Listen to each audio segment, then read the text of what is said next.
everyone at this conference has a strong link to the sea and understands its importance to trade, technology, energy, innovation. But I want to dwell on the sea as a source of life. After all, life on Earth originated in the sea, but the sea is also the key to the future survival of life on Earth. Hence the title, Saving the Ocean to Save Ourselves. So I want to start by considering the nature of that life in the sea and our connection to it as human beings. So the first slide I'm going to show is a picture of a young woman in the Maldives. She's just seen underwater for the first time in her life. Now, women and girls generally aren't taught to swim in the Maldives, even though they live on some of the lowest lying land in the world. So our project team took a group of girls, first of all knee deep, then waist deep, and finally chest deep in water. And they showed them how to use snorkels and masks and to put their faces into the water. And these girls were able to see under the water for the first time. This was the look on the face of someone who's just looked at a coral reef and all the fish swimming on it and basically seen a whole nother world. I'd like to invite everyone watching to think back to the first time that you took a glimpse under the waves, either snorkeling or diving, and what sense that gave you. Were you aware of seeing a whole different world, seeing a whole range of creatures living their own lives, some of them looking quite extraordinary? Blue Marine has 50 projects around the world, and so my colleagues get to see the most extraordinary marine life. This is a striped marlin in Mexico chasing sardines for its lunch, which was captured by my colleague Rory while he was working in that project. One of the co-founders of Blue Marine, George Duffield, was swimming in Raja Ampat in Indonesia and spent 20 minutes hanging out with this beautiful hawksbill turtle. Sadly, he's critically endangered, the turtle, that is, not George. This shows a mother and calf humpback whale in the Dominican Republic. Earlier this year, our team were helping a whole group of people in the Dominican Republic to prove that their waters were crucial breeding grounds for whales. And in so doing, gave the government evidence to protect 30% of those extraordinary waters. So spotting this mother and calf, as the team did, was kind of the amazing moment that they knew was going to kind of swing it for that protection initiative. And if anyone thinks that all Blue Marine staff do is hang out in beautiful tropical waters, we do also have projects in the UK. And this is a grey seal swimming above a kelp bed. Now, kelp forests are vital blue carbon stores, and we'll be coming back to that theme in a bit. Because the ocean isn't just a beautiful aquarium. It has a vital role to play in stabilizing our climate, keeping our planet cool. Without the ocean, the Earth would be totally uninhabitable, 36 degrees warmer. It provides half the oxygen we breathe, and it absorbs more carbon dioxide than all the forests on Earth. But the ocean can only provide these crucial services if it is healthy and full of life. And sadly, we have been systematically emptying the ocean of that life for decades. There are many threats to the health of the ocean: climate change and its associated warming and acidification, all sorts of pollution, including noise pollution, is actually incredibly damaging for marine life, also invasive species, as well as the much more kind of widely recognized plastic pollution and sewage and agrochemical pollution.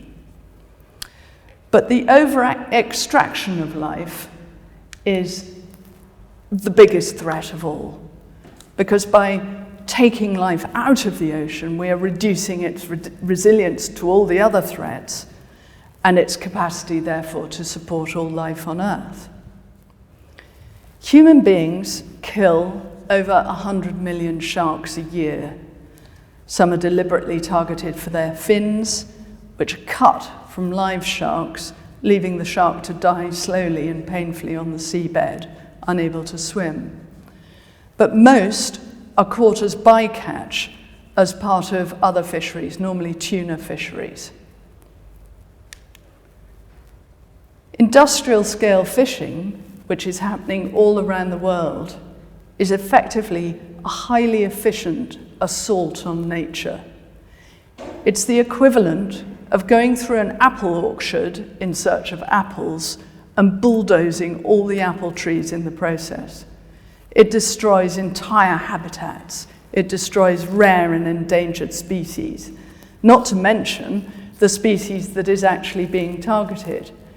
In their drive for efficiency, the industrial end of the fishing industry is eliminating future populations and therefore their own future livelihoods, as well as the livelihoods of coastal communities. For example, fish aggregating devices, or FADs, are designed to attract fish because the tuna come to kind of hide underneath what they think is a floating piece of wood or shelter, or possibly a boat, and then a huge net is drawn in around them and they're landed on a vessel. The trouble is that the fish that are most likely to go and seek shelter under these FADs are the very young fish, the juveniles, because they're a bit frightened out in the open ocean. I might be projecting here, but I imagine, anyway, for whatever reason, a huge number of young fish are being landed through FADs. And this is having, a devastating effect on the population, as you can imagine. You don't have to be a marine biologist to conject that if you eliminate your entire young population, you're not going to have many left the following year. So as a result, yellowfin tuna and even skipjack populations are falling well below scientific advice, particularly in the Indian Ocean, where of course a lot of other coastal states rely on those fish. So sadly, it's not just juvenile tuna who are drawn underneath the FADs. Our friends, the sharks, are also drawn there. The silky shark usually lives for until the age of 22. But in the Indian Ocean, they have a 3% chance of surviving to 3 years old because of drifting FADs. Absolute madness. While the over-extraction of marine life has devastating biodiversity and climate consequences, it also involves terrible exploitation of human beings. I found this fact extraordinary. At least 24,000 people are killed each year on fishing vessels, and 24 million are injured each year, making it one of the most dangerous occupations in the world. And there's a wider human impact because industrial scale fishing is emptying seas of fish which are relied on by small scale local fishers who are either losing their livelihoods or losing their main source of food, because 3 billion people around the world rely on fish as their main source of protein. And finally, the carbon cycle. If this toll on biodiversity and human life wasn't enough, overfishing is having a direct impact on our climate. The ocean is the world's largest carbon sink. It regulates our climate, and through plants and the life within it, the biological pump of fish eating at the surface, pooping down, eating, dying, and so on, the ocean absorbs between a quarter and a third of all our carbon emissions. But by scouring the ocean floor through bottom trawling, we are destroying its ability to draw down carbon and instead causing it to release all that has been stored. Some estimates say that bottom trawling is releasing as much carbon each year as the entire airline industry. But there is hope. The good news is that there's a clear path to tackle destructive fishing and over-extraction of marine life and human exploitation. And we can turn this one around. The last 2 years have seen 2 historic global deals for nature. The Global Biodiversity Framework, agreed in December 2022 in Montreal, which 196 countries have signed up to, commits the world to protecting at least 30% of the ocean by 2030. That's in territorial waters, which, as I'm sure you all know, extend out 200 nautical miles from every coast and every island. But almost 2/3 of the ocean lies beyond national jurisdiction in the so-called high seas. But there's been another treaty in March 2023, the High Seas Treaty, which has made it possible for the first time to have marine protected areas in those areas that lie beyond national jurisdiction. You could say that global treaties are like buses, so you wait 20 years and then 2 come along in a matter of months, and they're 2 corking ones. So, that's been a great boost to us at the Blue Marine Foundation. Because so far only 8% of the ocean is protected, these kind of dots that you can see on the slide, and slightly less than 3% of that is highly protected, i.e. no fishing at all. So we're a long way off the target. We have a long way to go before 2030. So how do we ensure that all the countries in the world, all 196 nations who've signed up to that treaty, fulfill their commitments? Well, the answer is multifaceted, as you can imagine. At Blue Marine, we use a whole range of measures to persuade policy formers to protect their waters. We use media to raise awareness, education to engage people, political engagement, of course, science to prove what's there and how much it needs protecting, economics to show that sustainable fishing makes better economic sense than exploitative models, and to work out how we can put a price on protection through things like carbon credits, biodiversity credits, and other sort of stacked credits, so that it makes better economic sense to have protection than to overfish. We use the law to uphold existing laws like the Habitats Directive and to tackle illegal practice. We have an investigations team who expose things like human rights abuses. Climate science to quantify the amount of carbon stored in the ocean and to show that ocean protection is a crucial part of the biggest challenge we face as the human race.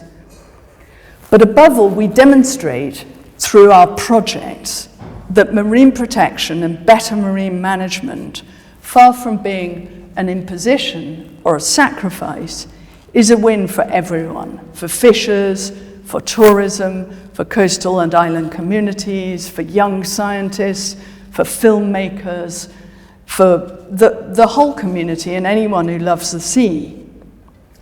And the wonderful thing is that marine protection really works.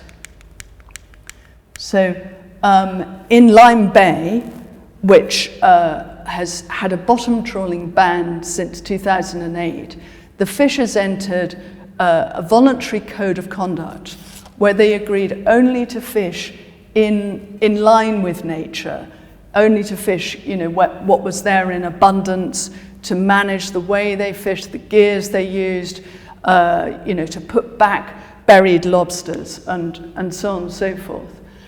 And as a result, life in this area in Lyme Bay has sprung back fourfold, 4.5 times as many lobsters, 7 times as many sea fans, twice the number of species, a huge abundance of fish. And that's, of course, incredibly good for the fishers who are living and working down there. They can sell their fish for a higher price because it has a sustainable label to it, justifiably so, and there are more fish for them to catch. Similarly, in our project in Greece, the same thing has happened, where it's the fishers themselves that are deciding that they need to protect their waters better because this will be better for them and for their children and so on. So what's happened in Greece is they've not only had spatial marine protected areas, but they've also recognized that in the crucial fish breeding months of April and May, they should stop fishing altogether. But what would they do during these 2 months? Not just sit around in cafes drinking ouzo. So they have had this scheme to pick up marine litter to make their islands more beautiful. And because they're, competitive types, fishermen, they, have competitions as to who can land the most litter, which is brilliant. And we're working on getting them a major EU grant to support them in this operation going forward. In Turkey, it's not the men who rule the roost in this particular protected area in Gokova Bay. It's the fisher women. They have an artisanal fishery, and due to the closure to industrial fishing, there's been a huge recovery in biodiversity in that area and a huge recovery in their catch. Some marine protected areas are so big that they can be seen from space. This slide here is a satellite image of the Atlantic. Every light shows a fishing vessel, a huge one, some with long lines up to 80 kilometers long. The 2 dark circles you can see have no industrial fishing vessels in them at all. The higher one is Ascension, and the second one down is St Helena, both UK overseas territories.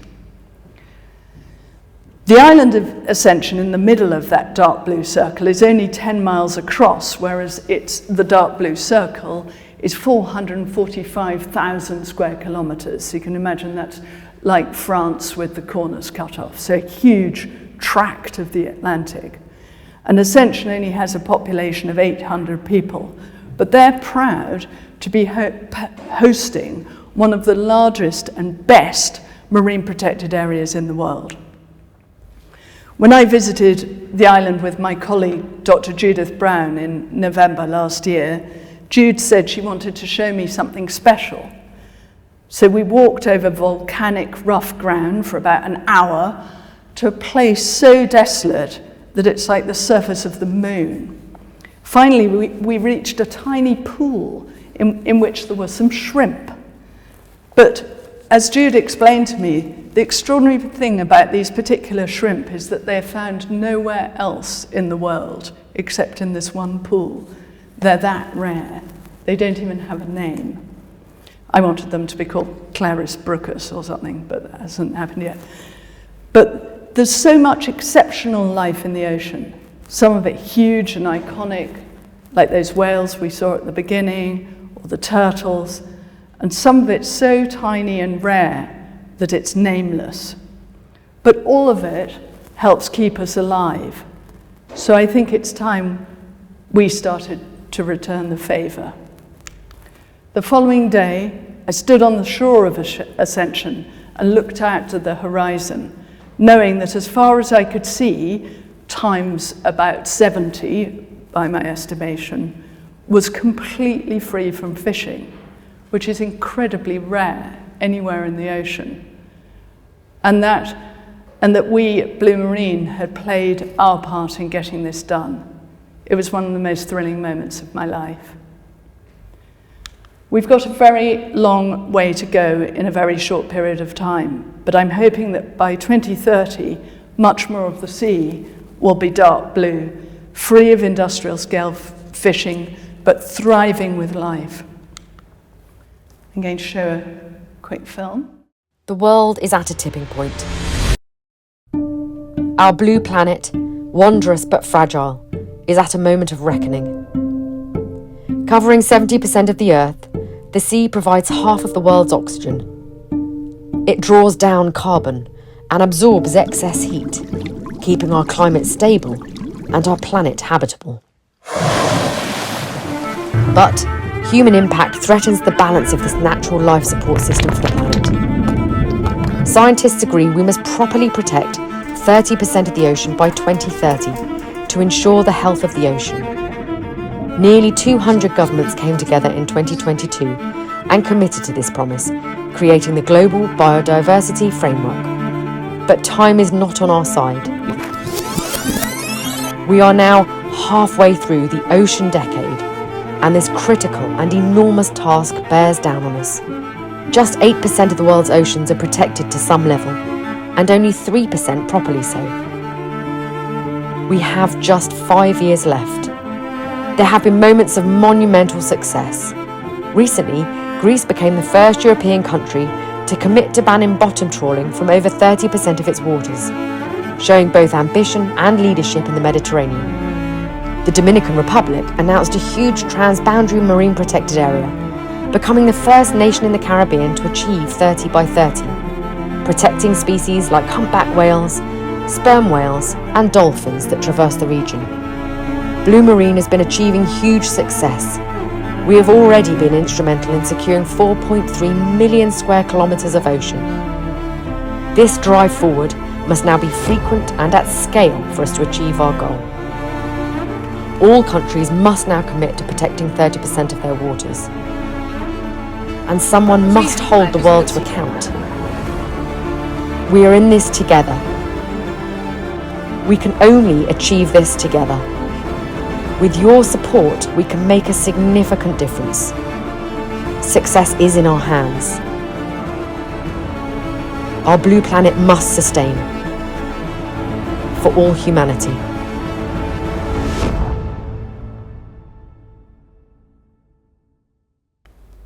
So wish us luck. We've got our work cut out, but thank you all so much for listening. One of the things the conference is trying to do over these 2 days is to contribute to a new society and see charts that will help anchor stakeholders strive towards a fair, inclusive and sustainable approach to the blue economy. So we've been asking each of our presenters a question about how they would contribute to that charter. I think I hope that it inspires our audience to go and think about where it starts with us.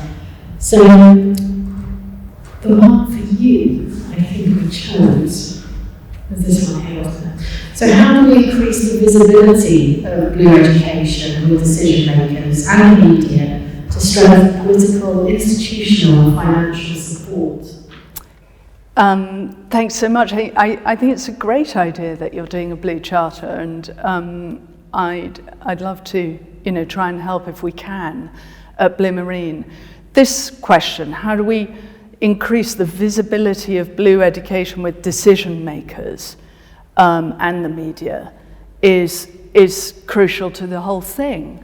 Because I think if people know about what's going on in the ocean, what the consequences are if they eat tuna that isn't caught with pole and line, or kind of bottom trawled scallops or anything like that, they immediately stop doing it. People have a generally, as you say, a very good response to the ocean, but most people just don't know what's going wrong.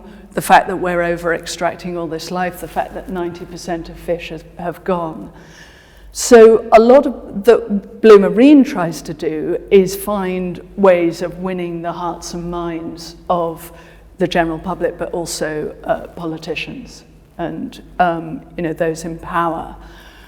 And we've always done that. We were born out of a film called The End of the Line, which came out in 2009. So we have a kind of, media approach to things. We've made lots of other films, including one about Sussex, which you've seen. And we're going to keep making films, and we're going to keep talking to politicians and kind of engaging with them, and I think appealing to their better judgment and their, sense of what they'd like to do as a legacy for the next generation, because I don't think oceans are a vote winner. I can't pretend that. It wasn't even mentioned in the current government's manifesto, I'm afraid to say. But nonetheless, everyone cares about the ocean, so it's a question of trying to reach them, either individually or en masse. Thank you very much. That was really fascinating, and I hope the audiences have enjoyed it too. So thank you very much for coming. Thank you so much for having me.